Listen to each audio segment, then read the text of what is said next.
wabarakatuh. Perkenalkan, nama saya Syifa Auliafika, NIM 19082050031 dari kelas Akuntansi Syariah semester 4. Di sini saya akan menjelaskan analisis saham syariah pada PT Indofood Sukses Makmur Tbk atau dengan kode saham INDF. PT Indofood Sukses Makmur Tbk dengan kode saham INDF ini berdiri pada tanggal 14 Agustus 1990 oleh Sudono Salim. Awal didirikan emiten ini bernama PT Panganjaya Inti Kusuma. Kemudian pada tanggal 5 Februari 1994 mengganti namanya menjadi PT Indofood Sukses Makmur yang berkantor pusat di Sudirman Plaza Indofood Tower, lantai 27, Jalan Jenderal Sudirman, Jakarta, Indonesia. Berdasarkan visinya, perusahaan melakukan kegiatan operasional yang mencakup seluruh tahapan proses produksi makanan, mulai dari produksi dan pengolahan bahan baku hingga menjadi produk akhir yang tersedia di pasar. Visi dari PT Indofood Sukses Makmur Tbk yaitu A Total Food Solutions Company. Sedangkan untuk misinya itu ada 4. Yang pertama, memberikan solusi atas kebutuhan pangan secara berkelanjutan. Kedua, senantiasa meningkatkan kompetensi karyawan, proses produksi, dan teknologi perusahaan. Ketiga, memberikan kontribusi bagi kesejahteraan masyarakat dan lingkungan secara berkelanjutan. Dan yang terakhir, meningkatkan stakeholder value secara berkesinambungan. Berikut merupakan struktur komisaris dan direktur yang mulai berlaku pada tanggal 29 Mei 2019 hingga saat ini. Komisaris utamanya bernama Manuel Velez Pangilinan. Kemudian komisaris selanjutnya itu Beni Setiawan Santoso, Christopher Huxley Young, Joseph Honpong NG, John William Ryan. Dan komisaris independennya itu ada 3, yang bernama Utomo Josodirjo, Bambang Subianto, dan Adi Pranoto Leman. Direktur utamanya bernama Antoni Salim. Selanjutnya direktur ada yang bernama Franciscus Welirang, Thomas J. Taufik Wiraatmaja, Axton Salim, Paulus Moleonoto, Judianto Sujono Putro, dan Hendra Wijaja. PT Indofood Sukses Makmur Tbk bukan hanya memproduksi produk-produk kebutuhan konsumsi. Seiring berkembangnya waktu dan kinerja perusahaan, kini PT Indofood Sukses Makmur Tbk juga berkembang di bidang agribisnis, pengemasan, perkapalan, investasi, dan distribusi. Bahkan, beberapa di antaranya juga sudah menjadi perusahaan terbuka dan listing di Bursa Efek Indonesia. Berikut adalah daftar anak perusahaan PT Indofood Sukses Makmur Tbk. Yang pertama, pada bidang produk konsumen bermerek, yang terdiri dari PT Indofood CBP, Sukses Makmur Tbk, PT Bogasari Flour Mills, PT Bogasari Pangan Makmur, PT Bogasari Sentra Flour Mills, PT Mandiri Pangan Makmur, PT Mileva Makmur Mandiri, dan PT Sari Pangan Mandiri Sejahtera. Yang kedua, pada bidang agribisnis, terdiri dari China Minzhong Food Corporation, China Minzhong Food Corporation Limited, PT Arga Giri Perkasa, PT Arta Nugraha Mandiri, dan PT Salim Infomas Pratama Tbk.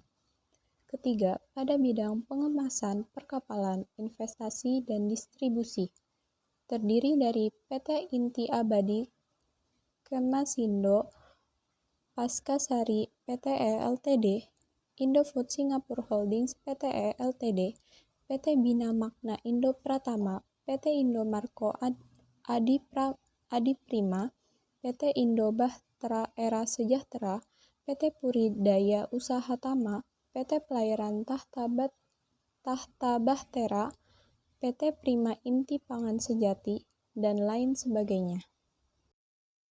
IPO itu salah satu cara perusahaan untuk mendapatkan dana melalui pasar modal. IPO ini merupakan kegiatan penawaran saham yang dilakukan oleh emiten atau perusahaan go public untuk menjual saham atau efek kepada masyarakat. Perusahaan yang sudah menggelar IPO disebut sebagai perusahaan terbuka. Kepemilikannya sudah terbagi dengan investor yang memiliki saham emiten. IPO dilakukan oleh perusahaan untuk ekspansi yang membutuhkan modal besar dan untuk mengurangi jumlah utang yang dimiliki oleh perusahaan. Jadi, PT Indofood Sukses Makmur Tbk ini mulai mendaftar IPO pada tanggal 14 Juli 1994, kemudian mulai perdana perdagangan sahamnya ke publik pada tanggal 9 Juni 1994.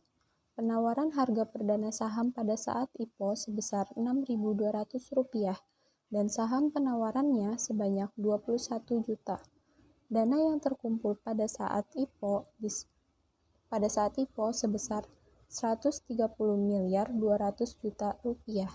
Penjamin emisi utamanya yaitu PT Marine Corp Securities Indonesia dan Biro Administrasi Efeknya ialah PT Raya Saham Registra. Berikut merupakan komposisi pemegang saham yang mulai berlaku pada tanggal 30 April 2021. Yang pertama ada First Pacific Investment Management Ltd dengan jumlah saham sebanyak 4.396.103.450 saham dengan persentasenya sebesar 50,07%. Yang kedua, masyarakat dengan jumlah saham sebanyak 4.384.323.050 saham. Persentasenya sebesar 49,93%. Kepemilikan saham oleh komisaris dan direksi ada 3. Yang pertama, Antoni Salim dengan jumlah saham sebanyak 1.329.770 saham dengan persentasenya sebesar 0,02%. Kedua, Taufik Wiraatmaja dengan jumlah saham sebanyak 50.000 saham. Ketiga, Franciscus Welirang dengan jumlah saham sebanyak 250 saham. Kemudian kita akan melihat grafik pergerakan harga saham INDF pada 3 bulan terakhir ini. Pada tanggal 12 Maret 2021, seharga 6.400 dengan volume 13.809.200. Kemudian terjadi penurunan pada tanggal 19 Maret 2021 seharga 6.300 dengan volume 18.918.100. Dan selanjutnya bisa kita lihat pergerakan harga saham PT Indofood Sukses Makmur Tbk atau dengan kode saham INDF ini terjadi naik turunnya suatu harga dan volume saham.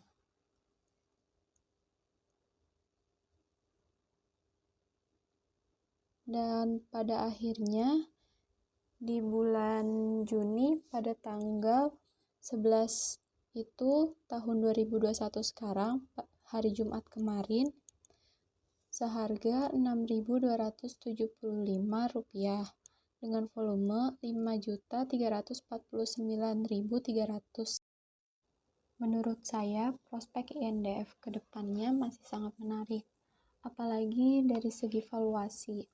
INDF saat ini tergolong masih undervalue, ditambah lagi tahun ini mulai ada indikasi perbaikan konsumsi masyarakat, serta harga komoditas yang cenderung menguat. Mengenai penguatan harga komoditas, maka INDF akan diuntungkan oleh kondisi tersebut, terutama untuk segmen agribisnis dan Bogasari ke depannya. Sekian penjelasan saham INDF dari saya. Kurang lebihnya mohon maaf. Wassalamualaikum warahmatullahi wabarakatuh.